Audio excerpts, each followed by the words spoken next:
নমস্কাৰ সকলোকে স্বাগতম জনালো কেএসকে এডুকেয়াৰ চেনেলটোলৈ। আজি আমি এই ভিডিঅ'ত আসাম টেট 2021 কাৰণে বিজ্ঞানৰ আমি পেপাৰটো বিজ্ঞানৰ কাৰণে আমি কেইটামান এমসিকিউ প্ৰেক্টিছ কৰিম। প্ৰথম প্ৰশ্নটো হৈছে আৰু এই প্ৰশ্নটো আসাম টেট 2019 ত আহিছিলে। A piece of magnesium ribbon is heated to redness in nitrogen atmosphere and then treated with water. The gas evolved is মেগনেছিয়ামৰ ফিটা এটুকুৰা নাইট্ৰজেনৰ পৰিৱেশত ৰঙাকৈ গৰম কৰি পানীৰ লগত বিক্ৰিয়া কৰিবলৈ দিয়া হ'ল উৎপন্ন হোৱা গেছবিধ হৈছে। প্ৰথমতে কি কৰিছে মেগনেছিয়াম ফিটা এডাল লৈছে আৰু ইয়াক নাইট্ৰজেনৰ পৰিৱেশত কি কৰিছে গৰম কৰিছে। নাইট্ৰজেনৰ পৰিৱেশত কি কৰিছে গৰম কৰিছে হিট কৰিছে। তেতিয়া কি হ'ব মেগনেছিয়াম নাইট্ৰাইট উৎপন্ন হ'ব। মেগনেছিয়াম নাইট্ৰাইট উৎপন্ন হ'ব। এতিয়া এই মেগনেছিয়াম নাইট্ৰাইটক কি কৰিছে পানীৰ লগত বিক্ৰিয়া কৰিবলৈ দিছে। Mg3N2 ইয়াক কি কৰিছে আকৌ পানীৰ লগত বিক্ৰিয়া কৰিবলৈ দিছে। তেতিয়া কি হ'ব মেগনেছিয়াম হাইড্ৰক্সাইড উৎপন্ন হ'ব। মেগনেছিয়াম হাইড্ৰক্সাইড উৎপন্ন হ'ব লগতে কি উৎপন্ন হ'ব লগতে এমোনিয়া উৎপন্ন হ'ব NH3 উৎপন্ন হ'ব। গতিকে উৎপন্ন হোৱা গেছবিধ কি হ'ল উৎপন্ন হোৱা গেছবিধ হৈছে এমোনিয়া NH3। গতিকে অপচন বি টো কাৰেক্ট হ'ব। প্ৰথমতে কৈছে কি মেগনেছিয়ামৰ ফিটা এটা ল'ব দিছে ইয়াক নাইট্ৰজেনৰ পৰিৱেশত ৰঙাকৈ গৰম কৰিব দিছে। এটা ৰঙাকৈ গৰম কৰা মানে কি উৎপন্ন হ'ল মেগনেছিয়াম নাইট্ৰাইট উৎপন্ন হ'ল। এই উৎপন্ন হোৱা মেগনেছিয়াম নাইট্ৰাইটক আকৌ কি কৰিছে পানীৰ লগত বিক্ৰিয়া কৰিছে। পানীৰ লগত বিক্ৰিয়া কৰোঁতে কি উৎপন্ন হ'ল মেগনেছিয়াম হাইড্ৰক্সাইড উৎপন্ন হ'ল লগতে কি গেছ উৎপন্ন হ'ল এমোনিয়া গেছ উৎপন্ন হ'ল। ইয়াক গেছটো সুধিছে গতিকে NH3 এমোনিয়া হ'ব। নেক্সট কুৱেশ্যনটোলৈ আগবাঢ়ো। Which of the following has least melting point? নিম্নলিখিত কোনটোৰ গলনাংক আটাইতকৈ কম। ইয়াতে চাওক কাৰ্বন দিছে সিলভাৰ দিছে মাৰ্কাৰী দিছে আৰু সোণ দিছে গোল্ড দিছে। এইকেইটাৰ ভিতৰত আমি যদি গলনাংক চাব লাগে তেতিয়াহ'লে কোনটো হ'ব মাৰ্কাৰী। অপচন সি টো কাৰেক্ট হ'ব। ইয়াৰ মেল্টিং পইণ্টটো বাকী কেইটাৰ তুলনাত কম হয়। ইয়াৰ যিটো মেল্টিং পইণ্ট হয় সেইটো মাইনাছতে থাকে। আৰু এনে নৰ্মেলি যদি গলনাংক আটাইতকৈ কম কাৰ সোধে তেতিয়াহ'লে কি হ'ব হিলিয়াম হ'ব। হিলিয়ামৰ সকলোতকৈ কম হয় মেল্টিং পইণ্টটো। যিমানবিলাক মৌল আছে যিমানবিলাক এলিমেণ্ট আছে গোটেইবিলাকৰ ভিতৰত হিলিয়ামৰ মেল্টিং পইণ্ট চবতকৈ কম হয়। তাৰপিছত আহে হাইড্ৰজেনৰ। বাকী কাৰ্বনৰ মেল্টিং পইণ্টৰ কথা যদি কওঁ তেতিয়াহ'লে কি হয় এৰাউণ্ড 3500 ডিগ্ৰী চেলচিয়াছ হয় মেল্টিং পইণ্ট। সিলভাৰৰ কিমান হয় সিলভাৰৰ হৈছে এৰাউণ্ড 960 ডিগ্ৰী চেলচিয়াছ হয়। আৰু মাৰ্কাৰী কিমান হয় মাৰ্কাৰীৰ হৈছে এৰাউণ্ড 39 ডিগ্ৰী চেলচিয়াছ মাইনাছত আছে। আৰু সোণৰ কিমান হয় সোণৰ হৈছে 1064 ডিগ্ৰী চেলচিয়াছ। গতিকে কম কাৰ হ'ল এইকেইটাৰ ভিতৰত কম হৈছে mercury. So' option C is the right answer. Next আছে ব্ৰাছ কণ্টেইনছ পিতলত থাকে। পিতলত কি কি থাকে copper and zinc copper and tin copper and silver copper and nickel. পিতলত কি থাকে copper and zinc. Option A টো কাৰেক্ট হ'ব। নেক্সট আছে plaster of Paris is made from. Plaster of Paris তৈয়াৰ কৰা হয় ক'ৰ পৰা তৈয়াৰ কৰা হয় আপোনালোকে নিশ্চয় জানে জিপছাম হ'ব ইয়াৰে শুদ্ধ উত্তৰ। অপচন ডি শুদ্ধ উত্তৰ হ'ব। কেলামাইন ইজ এন অ'ৰ অফ কেলামাইন ডেছৰ আকৰিক কিহৰ আকৰিক হয় কি কি দিছে অপচনত সিলভাৰ দিছে কপাৰ দিছে আইৰণ দিছে আৰু জিংক দিছে। কিহৰ হয় জিংকৰ হয় জিংকৰ আকৰিক হয়। আৰু এই যে কেলামাইন হয় এই কেলামাইনৰ সংকেত কি হয় সংকেত কি হয় কেলামাইনৰ এইটো আপোনালোকে কমেণ্ট বক্সত জনাব। নেক্সট কুৱেশ্যনটোলৈ আগবাঢ়ো। Which of the following metals do not form amalgam. তলত দিয়া ইয়াতে আমাক ধাতু চাৰিবিধ ধাতুৰ নাম দিয়া আছে। ইয়াৰ ভিতৰত কোনটো ধাতুৱে এমালগাম প্ৰস্তুত নকৰে। এতিয়া এমালগাম মানে কি হয় এমালগাম হৈছে এক প্ৰকাৰ সংকৰ ধাতু হয় এক প্ৰকাৰ কি হয় এলয় হয়। এক প্ৰকাৰ সংকৰ ধাতু এক প্ৰকাৰ কি হয় এলয় হয়। এতিয়া কোনটো এলয়ক আমি বা কোনটো সংকৰ ধাতুক আমি এমালগাম বুলি কওঁ যিটো কি থাকে য'ত নেকি কি থাকে মাৰ্কিউৰি থাকে। মাৰ্কিউৰি বা মাৰ্কাৰী বুলিও কয়। মাৰ্কাৰীৰ লগত যদি অন্য ধাতু মানে মিশ্ৰণ হৈ থাকে তেতিয়া আমি তাক এমালগাম বুলি কওঁ। মাৰ্কাৰীৰ লগত জিংক থাকিব পাৰে মানে মাৰ্কাৰীৰ জিংক মিলি কেনে এটা এক প্ৰকাৰ এমালগাম তৈয়াৰ কৰে। কপাৰেও তৈয়াৰ কৰে মাৰ্কাৰীৰ লগত মেগনেছিয়ামো তৈয়াৰ কৰিব পাৰে। কিন্তু আইৰণ এক্সেপশ্যন হয়।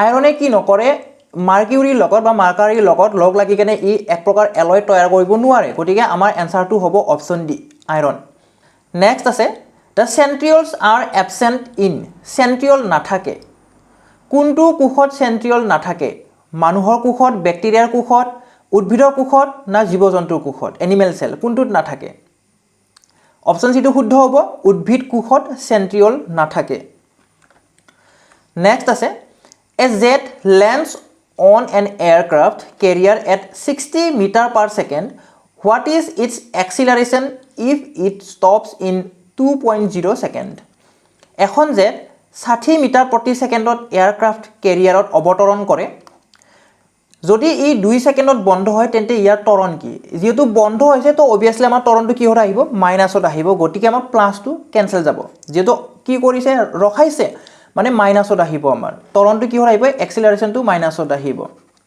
এটা ইয়াতে কি দিছে অলৰেডি জেটটো কি হৈ আছে গৈ আছে অলৰেডি গৈ আছে গতিকে যেটো 60 মিটাৰ পাৰ সেকেন্ড দিয়া আছে এইটো হ'ব আমাৰ প্ৰাৰম্ভিক বেগ ইউ হ'ব প্ৰাৰম্ভিক বেগ ইনিশিয়াল কি হ'ব ভেলোসিটি হ'ব ইউ কিমান দিয়া আছে 60 মিটাৰ পাৰ সেকেন্ড দিয়া আছে টাইম কিমান দিছে টাইম দিছে 2 সেকেন্ড আৰু যেহেতু কি হয় বন্ধ হ'ব লাগে 2 সেকেন্ড পিছত ই বন্ধ হৈ যাব তাৰ মানে আমাৰ ফাইনাল ভেলোসিটি কিমান হ'ব 0 হ'ব ফাইনাল ভেলোসিটি 0 হ'ব উলাব কি দিছে এক্সেলাৰেশন গটিকে আমাক লাগে এক্সেলাৰেশন এ কি হ'ব -u/t কি হ'ব -u/t কেতিয়া -u/t হয় যেতিয়া নেকি আমাৰ ভেলোসিটি মানে ফাইনাল ভেলোসিটি v 0 হৈ যায় এনে ৰিলেশনটো কি আছিল at is equal to v minus u at is equal to v minus u ইয়াতে v কি হয় 0 হয় গটিকে আমি v টো নিলিখাকেও থৈ দিব পাৰো গটিকে কিমান হ'ব at is equal to -u লাগে কি a লাগে হে কাৰণে -u/t আহিল গটিকে এই ৰিজাল্টটো মনত ৰাখিব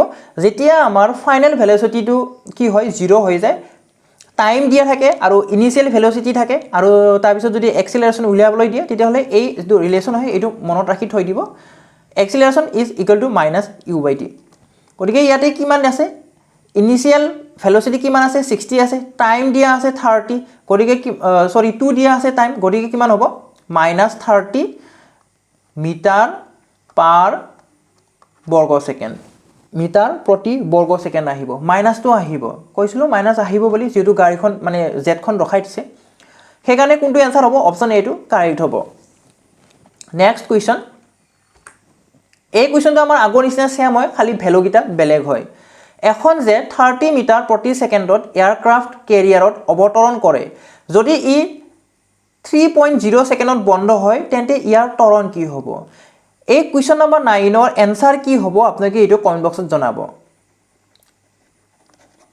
next question oxidation of food inside cell takes place in কোষৰ ভিতৰত খাদ্য জাৰণ হয় এটা কোষৰ ভিতৰত খাদ্যৰ জাৰণ কোড হয় হেতু সুধিছে গলগি বডিজ যদি গলগি সংঘ বুলিও কয় মাইটোকন্ড্ৰিয়া ক্ৰোমোজোম ৰাইবোজোম কোড হয় মাইটোকন্ড্ৰিয়াত হয় আৰু মাইটোকন্ড্ৰিয়া কি বুলি কোৱা হয় কোষৰ শক্তি কেন্দ্ৰৰ ভঁৰাল বুলি কোৱা হয় কোষৰ শক্তি কেন্দ্ৰৰ ভঁৰাল বুলি কোৱা হয় power house of the cell বুলি কোৱা হয় power house of the cell